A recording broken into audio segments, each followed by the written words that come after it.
When Jesus said, "A house divided against itself cannot stand," he wasn't speaking only of nations or families. He was pointing to the mind itself, the inner house in which we live. A Course in Miracles calls this the divided mind, the part of us that tries to serve two masters, the voice of fear, the ego, and the voice for God, we know as the Holy Spirit. All inner conflict, all guilt, all anxiety come from believing both voices are real. So I would like to look at how to heal that split through 3 points. First, we'll look at the split mind, or seeing the conflict clearly. We'll look at what the Course calls the decision maker, remembering our power of choice. And finally, the unified mind, living from wholeness again.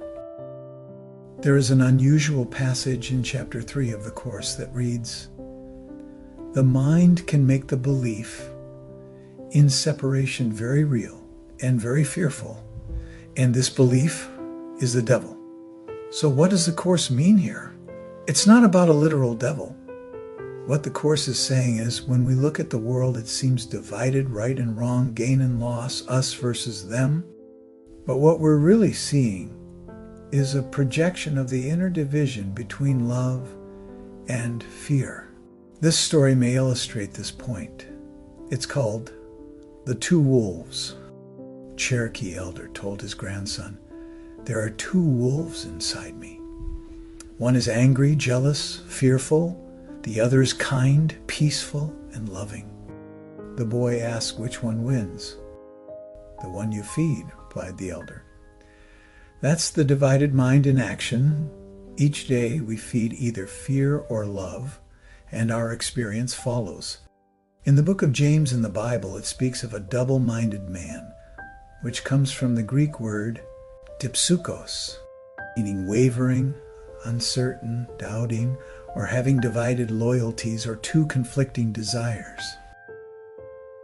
I have been torn many times and passed up opportunities where I had felt guidance to proceed, but I was afraid of letting someone down or my family. So I walked away from an open door and shut the door because of conflicting desires. I was torn between love and fear. I'm sure most of you can relate to similar experiences. Recognizing the split mind is the first step toward healing it. You can't heal what you deny. But once you see it, you can choose again. Sometimes it takes courage or a step of faith. In chapter 3 we read, "The mind did divide itself when it willed to make its own levels, and the ability to perceive them." A Course in Miracles introduces a subtle but powerful concept, the decision maker, the part of us that stands between the ego and the Holy Spirit and quietly decides which voice to follow.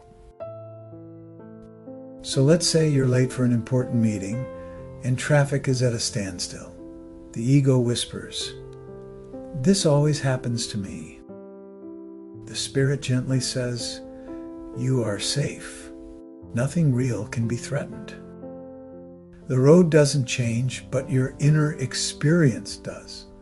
The decision maker simply chooses which thought to believe. In the book of Joshua in the Bible, we read, "Choose this day whom you will serve." Freedom isn't about circumstances, it's about which teacher you follow in the mind. Every moment becomes an altar, one built to fear or one built to love.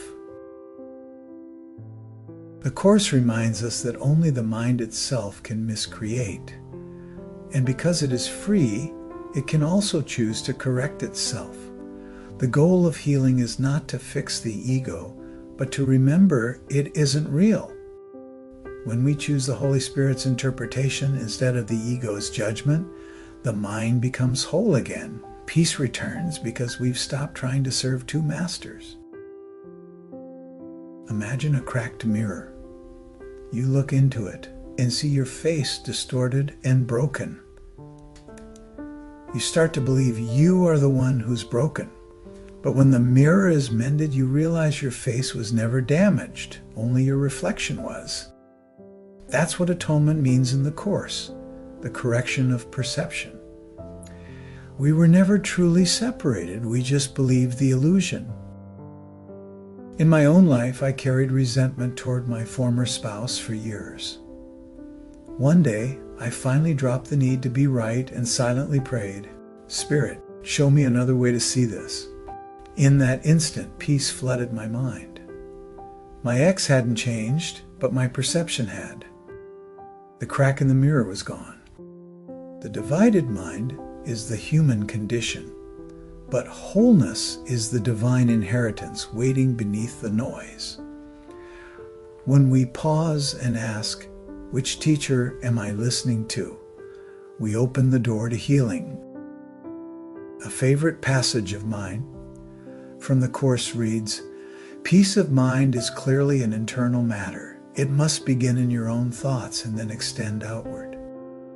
So this week, I invite you to notice moments when you feel torn, when part of you trusts and part of you doubts.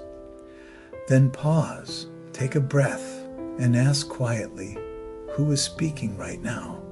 The ego or the spirit? Then choose again.